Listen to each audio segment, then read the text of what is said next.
विपुल परिमाणर नकली मद सह गिरफ हेले दुई अभियुक्त। अबकारी विभाग को मिली बड़ सफलता। कौनसी सूत्रु खबर पाई अबकारी विभाग राउरकेला सेक्टर 2 नंबर एक टेम्पू चोके नकली मद बुहा हुई झीरपाणी जाउथिबा बेले जोंथिरे पाखापाखी 72 लिटर मद थिला एवं ताहा सहित मद तैयारी रे उपयोग करा जाउथिबा ठिपी एवं स्टिकर मध्य जबत करा जायछि।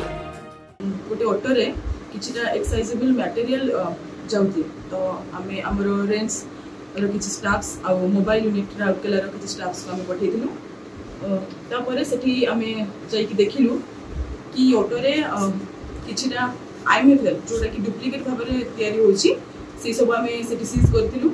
ता समेत आमे सेठी 2 जण लोकन को भी सीज करथिलु मोबाइल समेत सेठिकर जो ड्राइवर थिले तांकू पचरा उचरा कला परे आमे सब्सिक्वेंट इन्वेस्टिगेशन करथिलु। आ तापरे आमे जे मेन अक्यूज थिले राजू साहू तांको आमे धरिथिलु।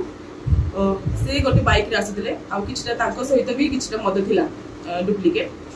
तो आमे से 3 जण को रिटर्न करिथिलु। ता समेत गोटे ऑटो आ गोटे बाइक आमे सीज करिछु।